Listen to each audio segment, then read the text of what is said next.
이런 일을 하는지 너희에게 이르지 아니하리라. 아멘. 자, 오늘부터 비유의 말씀을 같이 나눠보려고 합니다. 자, 우리 팔로우 청년부는 뭐다? 네모다. 그러면 여러분 뭐라고 얘기하고 싶어요? 한마디로 표현한다면, 자, 소그룹별로 한 번씩 얘기해 볼까요? 자, 우리 팔로우 청년, 오늘 깜짝 놀랐네요 지금. 우리 예진 자매가 와 있어가지고 놀랐어요 제가. 지금 팔로우 청년부는 뭐다?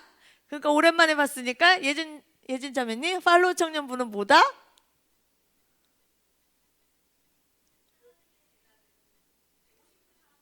길다. 하나님의 제자들이 되고 싶은 사람들이다. 네, 좋아요. 자, 팔로우 청년부는 뭐다? 자, 우리 혁진 형제님. 우리 리더한테 토스한 예수님을 따르는 자들이다.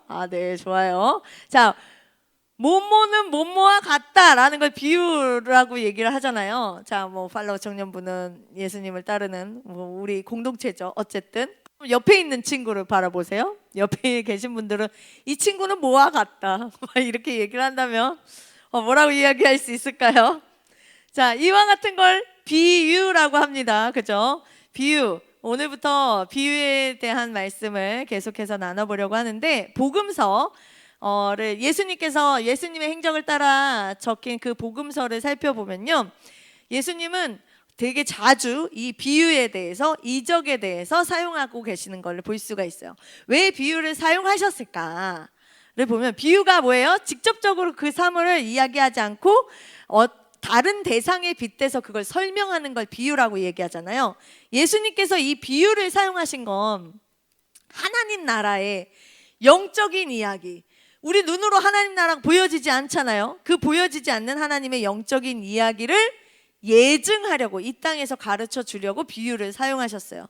그러니까 일상생활 중에 그 사건과 사실을 사용하는 그것이 비유인데, 비유에서 사용되어지는 그 언어는 어떤 언어들로 사용되어졌을까요?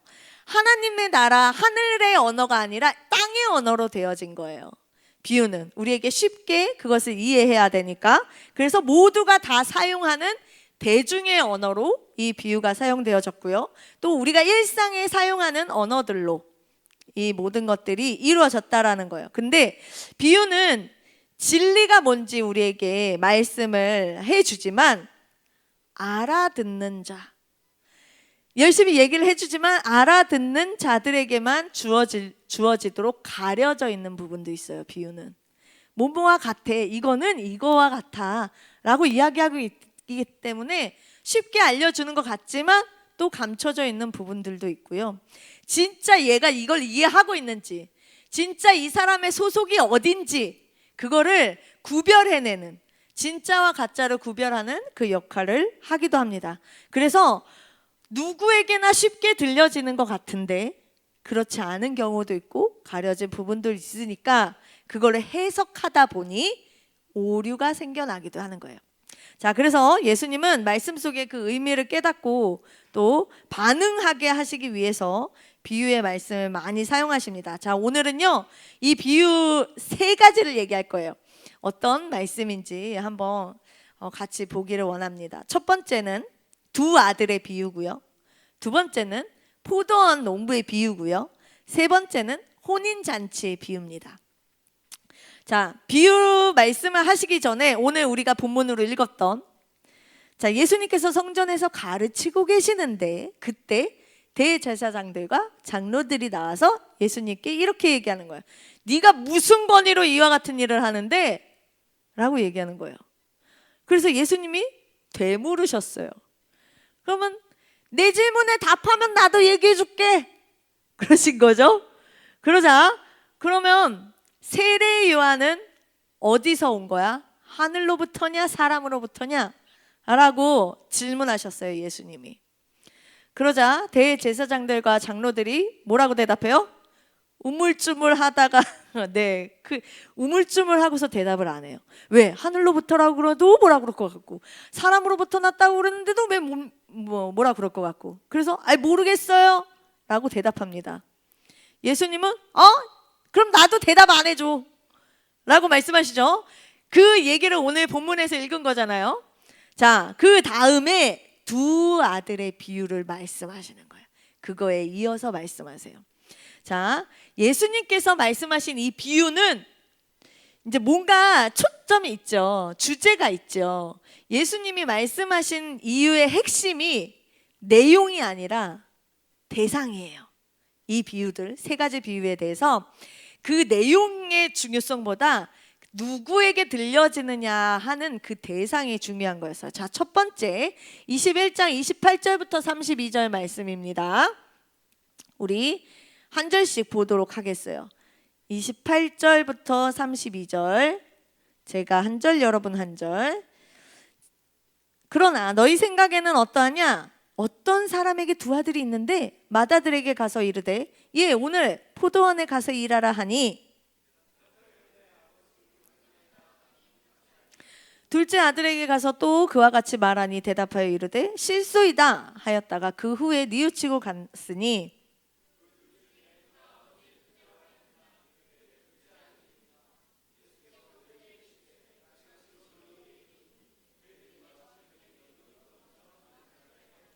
같이 요한이 의의 도로 너희에게 왔거늘 너희는 그를 믿지 아니하였을 때 세리와 창녀는 믿었으며 너희는 이것을 보고도 끝내 뉘우쳐 믿지 아니하였도다. 자, 첫 번째 이 비유의 말씀은 두 아들이었어요. 아버지에게 두 아들이 있었어요. 그런데 아버지가 얘야 포도원에 가서 일 좀 해라 그랬더니 예 하고서 첫째 아들은 안 갔어요. 둘째 아들한테 똑같이 얘기했죠. 그랬더니 싫어요 했는데 나중에 가야지 그러고서 갔어요. 자, 그러면 누가 아버지 뜻대로 했냐라는 거죠. 누가 했어요? 둘째 아들이 한 거잖아요. 자, 그러면서 하시는 그 뒤에 말씀. 자, 세리와 창녀들을 얘기하시는 거예요. 너희가 손가락질하는 그 자들. 자, 음란하다고 돈이 많아서 그 하나님 돈에 눈이 멀어서 하나님과 멀어졌던 그 자들. 그러면서 너희들이 손가락질하고 있잖아. 그 사람들은 구원받지 못할 거라고 손가락질하고 있는 그 자들은 오히려 회개하고 돌아왔는데 하나님을 잘 믿고 잘 알고 있다라고 여기는 너희들 종교 지도자들은 온갖 기득권과 그 특권은 다 누리고 있으면서 정작 하나님 말씀에는 귀를 기울이지 않고 있잖아. 순종하지 않았잖아 라고 말씀하시는 거예요. 하나님께서 보내신 그 선지자 세례 요한과 메시아를 배척하면서 미워하고 심지어 죽이기까지 했어 니들이 라고 얘기하시는 거예요. 돌려서 까신 거죠. 자, 그래서 그들의 위선에 대해서 콕 집어서 말씀하고 계십니다. 자, 그럼 두 번째 이야기를 볼까요?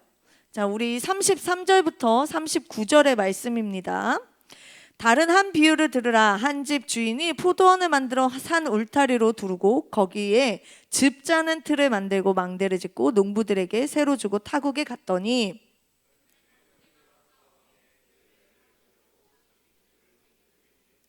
농부들이 종들을 잡아 하나는 심히 때리고 하나는 죽이고 하나는 돌로 쳤거늘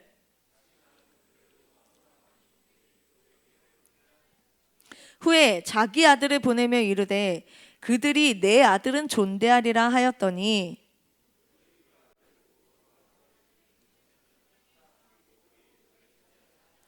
이에 잡아 포도원 밖에 내쫓아 죽였느니라. 자, 이 두 번째 포도원의 비유예요. 자, 한 주인이 있었습니다. 농부들에게 포도원을 맡기고 타국에 갔어요. 그러고서 열매를 거둘 때가 됐어요. 그래서 종들을 하나씩 보냈죠. 그랬더니 열매 받아오라고 종들을 보냈는데 농부들이 어떻게 해요? 그 종을 죽여버렸어요. 돌로 치고 때리고 죽입니다. 자, 주인이 또다시 보냈어요. 그랬더니 또 똑같이 악한 일을 저질렀어요, 농부들이. 자, 그 다음에 주인이 누굴 보냈어요? 자기 아들을 보냈죠. 내 아들이니까 이들이 잘 하겠지, 존대하겠지, 상속자인데 라고 하고 보냈어요. 그랬더니 농부들이 뭐라 그래요? 쟤 상속자야? 쟤 아들이야? 죽여 라고 얘기하는 거야. 죽여. 그리고 제 유산 우리가 다 가져가자. 그러면서 죽였습니다. 결국에 주인은 어떻게 할까요? 그 농부들을 싹 처리합니다. 나중에 그 포도원을 다른 이들에게 넘겨줘요. 자, 주인은 계속해서 어떻게 해요? 참아줬어요. 기다려줬어요. 근데 그럼에도 불구하고 농부들은 계속해서 악한 일만 하는 거예요. 끝내 악한 행실로 일관했던 그 농부들의 최후가 뭐예요? 주인이 와서 끽? 네, 심판이었어요. 최후는. 자, 이 비유들의 핵심 아까 뭐라고 그랬나요? 내용이 중요하다고 그랬나요? 무엇이 중요하다고 그랬어요? 대상이라고 그랬죠. 자, 예수님께서 계속해서 뭘 말씀하시고자 하는 거냐면 유대 지도자들, 하나님의 말씀 다 알아, 달달달달 외우고 있어, 나 다 알거든, 교만 떨고 있는 그 자들을 향해서 하나님께서 강하게 예수님은 말씀하고 계시는 거예요. 자, 이 땅에 수많은 사람들이 있습니다.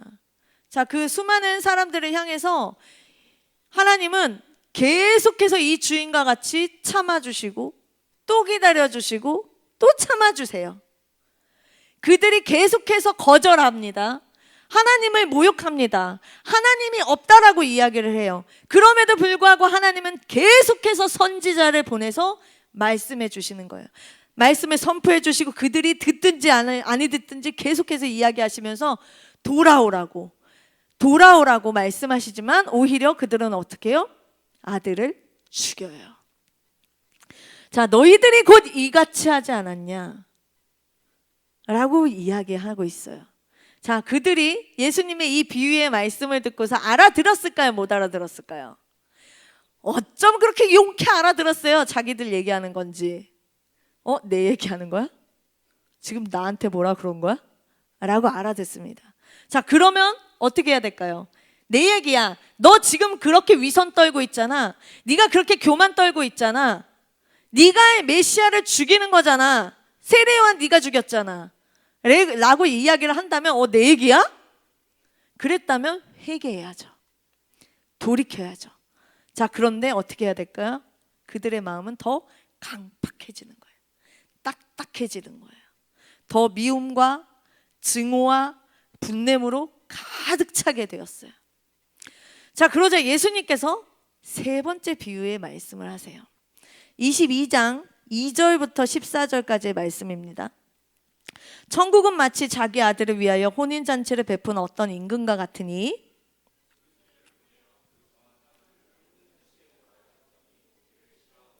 다시 다른 종들을 보내며 이르되 청한 사람들에게 이르기를 내가 오찬을 준비하되 나의 소와 살찐 짐승을 잡고 모든 것을 갖추었으니 혼인잔치에 오소서 하라 하였더니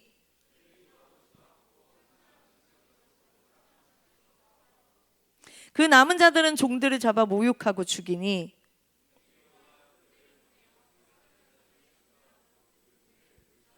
이에 종들에게 이르되 혼인잔치는 준비되었으나 청한 사람들은 합당하지 아니하니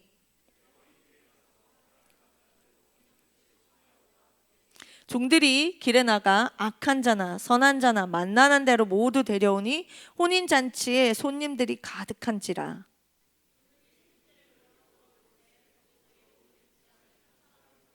이르되 친구여 어찌하여 예복을 입지 않고 여기 들어왔느냐 하니 그가 아무 말도 못하거늘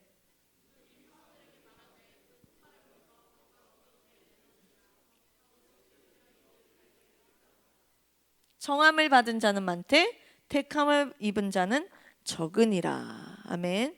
자, 임금이 아들의 혼인잔치를 열었어요. 어마어마한 잔치죠. 자, 그래서 사람들을 초청합니다. 그런데 사람들은 그 잔치에 오기 싫어합니다. 자, 다시금 그래서 종들을 보내요. 그래서 초청하지만 그들이 어떻게 했어요? 돌아보지도 않아, 듣지도 않아. 그래서 자기 밭으로, 자기 사업장으로, 내가 할 일, 내가 그게 더 급하니까 그거에 가는 거예요. 자, 그리고 오히려 종들을 죽여버렸어요. 자꾸 귀찮게 하네 하는 거예요. 자, 임금은 열받죠. 노했다라고 얘기해요. 노하여 그들을 진멸하고 사거리로 나가서 모든 자들을 초대합니다. 자, 혼인잔치에 모든 자, 있는 자들을 다 초대했어요. 그랬더니 왔더니 혼인잔치에 누가 있었어? 악한 자도 있고 선한 자도 있고 온갖 사람들이 다 모여 있는 거예요. 다 참여하게 됐어요. 근데 이렇게 혼인잔치가 즐기는 중에 이렇게 돌아봤는데 예복을 입고 있지 않은 사람이 있는 거예요. 우리 예식장 갈 때 그래도 차려입잖아요. 예복을 입지 않은 사람이 있었어요. 그래서 그에게 얘기하는 거죠. 왜 안 입었냐고. 아무 말도 안 해요. 그래서 임금은 그를 꾸짖고 바깥 어두운데 내쫓았다라고 이야기를 합니다. 자, 예수님은요, 예수님의 혼인잔치, 곧 천국 잔치를 말씀하고 계시는 거예요. 자, 택함 받은 족속 이스라엘을 하나님께서 열심히 부르셨지만 그들은 어떻게 했어요? 하나님의 말씀에 응답하지 않았어요. 내가 생각하는 것, 내가 하는 일이 더 우선순위였기 때문에 그 하는 일에 갔다는 거죠. 오히려 하나님을 멸시하고 그들의 현실에, 그 삶에 더 집중하는 모습들을 보여줍니다. 그래서 거절했어요, 하나님의 부르심을. 자, 천국잔치는 이제 누구에게 열려요? 모든 자에게 열려요. 이방 모든 사람들에게 열려지는 것을 말씀하시는 거예요. 지금 선민들이, 이스라엘 백성들이 그걸 거부했기 때문에 그 다음에 모든 이방인들에게 그 복음이 다 열려지는 것을 말씀하고 계세요. 자, 그래서 이방인들에게 복음이 전하여지니까 다 초청이 됐죠. 그래서 그 천국잔치에 왔는데 예복을 입지 않았다 라면서 쫓겨났다라는 거예요. 자, 이거를 읽으면 뭐야? 초대는 해놓고서 왜 또 다시 내쫓아? 좀 심한 거 아니야? 급하게 오다 보면은 예복 당연히 못 입을 수 있지. 갑자기 사거리에서 초청해서 왔는데 라고 생각할 수 있잖아요. 이거 좀 너무 과한 거 아닌가? 준비 못했을 수 있을 텐데 라고 생각하는데, 자, 그 당시 결혼 풍습에 뭐가 있었냐면 이런 혼인잔치가 있으면 들어오는 초청되어진 사람들에게 예복을 준비해서 주었어요. 그런 풍습이 있었던 거예요. 그러면 누구나 초청되어서 온 사람들은 그 안에서 입을 예복을 가지고 있었다라는 거죠. 그런데 그 사람은 뭐였다라는 거예요? 안 입었다라는 거예요. 입지 않았다라는 거, 가지고 있었음에도 불구하고. 자, 우리가 주님의 혼인잔치, 그 천국잔치에 초청되었습니다. 복음을 듣고 그곳에 부르심을 받았어요. 초대되었다면 우리는 그 예복을 입어야 된다라는 거죠. 그게 뭐예요? 의의 옷이에요. 회개로부터, 내가 의롭다 함을 얻는 것은 내가 죄인입니다, 회개함으로 나의 의로운 옷이 입혀지는 것인데, 그 순종함의 옷을 입어야 하는데 그에 대한 반응이 1도 없었다라는 거예요. 하려고 하지 않았다라는 것이죠. 자, 주님께서 말씀하세요. 청함을 받은 자는 많지만 택함을 입은 자는 적다. 자, 오늘 3가지 비유에 대해서 이야기했습니다. 2 아들의 비유, 그리고 포도원의 비유, 혼인잔치의 비유. 자, 이 비유를 통해서 나는 도대체 하나님께서 부르시는 그 초청에 어떻게 반응하고 있는가를 한번 생각해 봤으면 좋겠습니다. 아버지의 그 부르심에 난 못 들은 척, 인정하지 않고 그냥 불편한 마음에 모르겠어 하고 피하고 있지는 않은지, 내 인생에 이게 더 우선순위야, 이게 더 급해, 이게 더 중요하잖아 라고 여기면서 계속 아니요, 됐어요, 지금은 아닌 것 같아요, 조금 있다가요, 계속해서 나는 거절만 하고 있지는 않은지. 근데 여러분, 우리가 계속 거절하고 아니에요, 모르겠어요, 지금은 아닌 것 같아요, 너 아직 마음이 안 열렸어요, 뭐 이렇게 이야기를 하는 그 모든 것들, 계속해서 하나님은 부르시지만 나는 계속 거절해, 거절 또 거절 했던 그 시간들을 여러분 잘 생각해 보세요. 나는 계속해서 거절했어.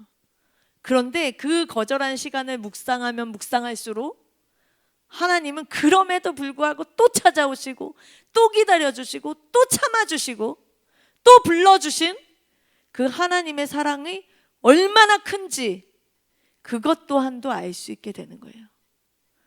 나는 거절했지만 그럼에도 하나님은 날 포기하지 않고 또 찾아와 주시죠. 그래서 그 또한도 은혜라는 겁니다. 자, 이곳에 있는 우리 모두가 정말 하나님의 그 부르심에 응답할 수 있었으면 좋겠어요. 응할 수 있었으면 좋겠어요. 우리 예복을 준비할 수 있기를 바랍니다. 강권하여 어쩌다가 내가 이곳에 발을 들인 것 같고, 어쩌다가 내가 예수님의 그 말씀을 계속 듣다 보니까 여기 앉아 있을 수 있다라고 생각하겠지만, 우리가 어쩌다 초청된 것 같으나 그 모든 것이 하나님의 계획하심이고 하나님의 초청하심이고 하나님의 부르심이었다라는 것. 그렇다면 그 가운데 우리가 옷을 갈아입는 것, 예복을 갈아입는 것, 의의 옷으로 갈아입는 건 내가 해야 되는 거예요. 그것까지도 벗어 입혀줄게, 이것까지 하는 게 아니라 내가 스스로 그거는 벗을 수 있고 입을 수 있어야 하는 거예요. 내 몫이에요. 나에게 요구되는 열매라는 것이죠. 자, 그 열매는 내가 무슨 선행을 이만큼 하고 내가 무슨 봉사를 하고, 오늘 교사원 신예배지만 교사를 하고 뭘 하고 하는 모습이 아니에요. 그 열매는 하나님 앞에 날 초청해 주셔서, 하나님 그 복음의 말씀으로 계속해서 날 기다려주시고 참아주시고 불러주신 것에 감사합니다 하는 거예요. 뭔가 행동으로 보여지는 것이 아니라, 하나님, 내가 그동안에 하나님을 거부하며 살았습니다. 이 성전 뜰 안에 발은 디디고 있는데 내 마음에 하나님을 두지 않았어요. 하나님, 내가 그와 같은 자였습니다 하고 이야기할 수 있는 거. 그런데 하나님, 날 기다려주셔서 감사합니다. 이제는 그 손 잡아볼게요 하고 이야기하는 거. 회개하는 것, 하나님의 뜻에 그 부르심에 마땅하게 살겠다고 이야기하는 것, 그 한 걸음 뛰는 것, 그게 바로 내가 의의 옷으로 갈아입는 거예요. 내가 갑자기 180도 변해가지고 뭔가 열심히 아침부터 저녁까지 교회에서 헌신하고 일하는 그게 아니라, 하나님의 부르심에 내가 잘못했다고, 내가 회개한다고, 하나님, 주님 내 안에 들어오시라고 문 요만큼 여는 것, 내가 한 발짝 잠깐 뛰는 것, 그게 내가 해야 할 몫이라고요. 자, 그런데 우리 주님은 한없이 계속해서 기다려 주셨죠. 지금도 기다려 주시고 또 앞으로도 얼만큼 걸릴지 모르겠지만 또 기다려 주실 거예요. 그런데 나의 지금 이 모습이 너무 부끄러워서 수치스러워서 이거보다는 좀 나은 모습으로 하나님 갈게요, 그 다음에 할게요 라고 얘기하지만, 하나님은 나의 모습 이대로를 사랑해 주세요. 이대로를 다 받아주세요. 그런데 중요한 건 이 모습 그대로 다 받아주시지만 이 모습 그대로 계속해서 사는 거는 원치 않으세요. 자, 우리가 한 걸음을 떼고 내 입술을 열어서 이야기를 한다면 그 다음 스텝은 누가 하시는 거예요? 하나님이 하시는 거예요. 자, 우리 모두 정말 하나님 나라에 합당한, 그 부르심에 합당한 그런 모습으로 살아갈 수 있기를 축복합니다. 내가 정말 주님이 찾으시는 그 한 사람, 내가 그토록 너를 위해 또 참고 기다리며 너를 부르고 있잖아, 그 소리가 들리니? 그러면 그 소리에 응답할 수 있는, 정말 하나님의 백성답게 살아갈 수 있는, 나의 정체성이 변화되는 그런 정말 빛나는 삶이 되기를 예수님의 이름으로 축복합니다. 우리 같이 찬양하겠습니다. 내 모습 이대로, 이렇게 찬양하려고 하는데요, 우리 주님은 이 모습 그대로 사랑하십니다. 그래서 우리가 조금 있다가요, 이거는 정말 아닌 것 같아요 라고 이야기할 때가 있지만, 하나님은 그 또한도 괜찮아 라고 하시는 거예요. 왜냐하면 하나님은 날 만드신 분이에요. 그래서 나의 모든 것을 다 아시는 분이에요. 주님 앞에서 나는 부끄러울 게 하나도 없어요. 나만 그냥 부끄러워하는 것 같은데 그 수치심, 그 죄책감 가지고 있을 필요가 없다라고요. 주님은 괜찮아, 괜찮아. 왜냐하면 내가 널 위해 이미 다 해결했어. 그러니까 그 모습 그대로, 피가 흘리면 흘리는 대로, 정말 처절하면 처절한 대로, 정말 더러우면 더러운 대로 괜찮아, 나한테 와. 그럼 내가 그 예복을 준비해 줬잖아. 그거 갈아입으면 돼 하시는 거예요. 자, 그 걸음을 주님은 다 아십니다. 주님 앞에 응답할 수 있는 그 걸음이 되었으면 좋겠고, 정말 주님 앞에 온전히 하나님 내가 왔어요, 이 죄인이 왔어요 라고 이야기할 수 있는 우리 모두가 되길 소망합니다. 내 모습 이대로 여전히 사랑하십니다. 내 모습 이대로 사랑하시네.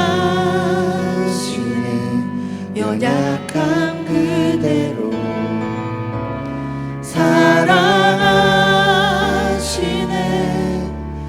나의 모든 발걸음 주가 지나니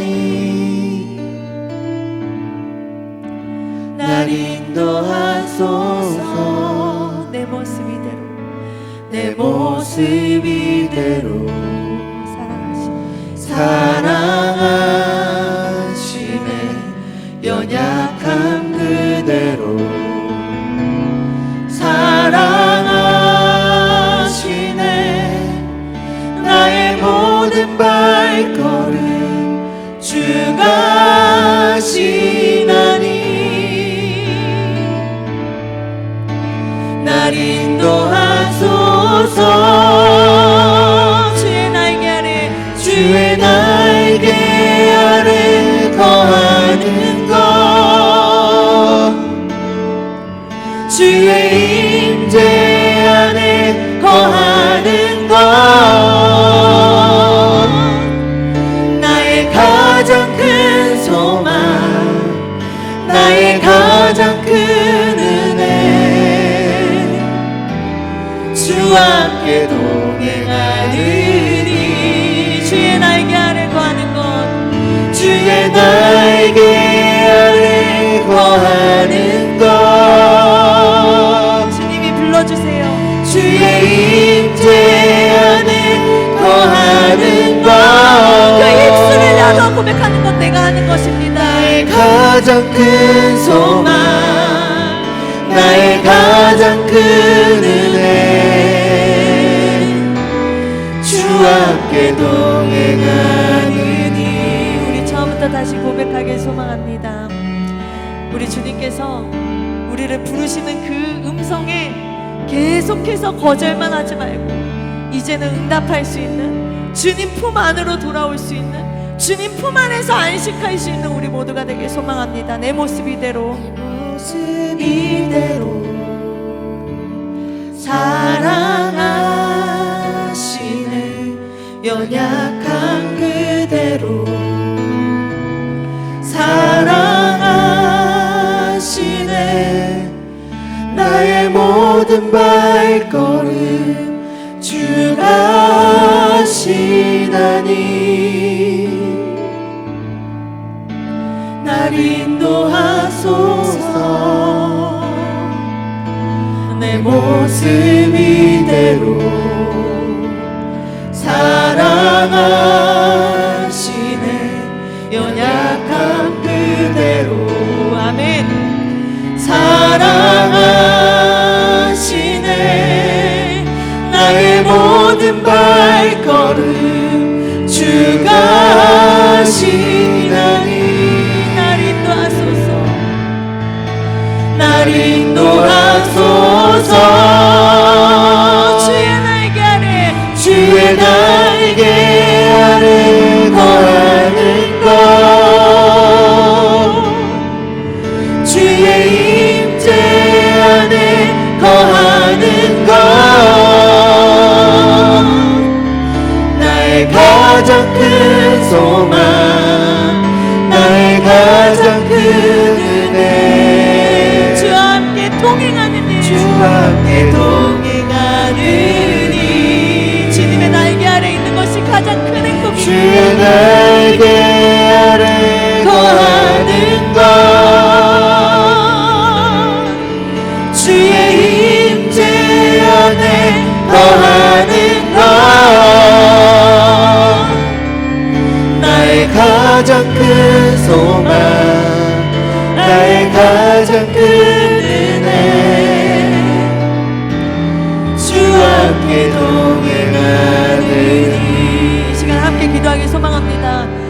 그동안에 내가 계속 하나님의 음성에, 그 부르심에, 그 복음에 나는 어떻게 반응하고 있었는지 주님 앞에 솔직하게 고백하는 시간 되기 소망합니다.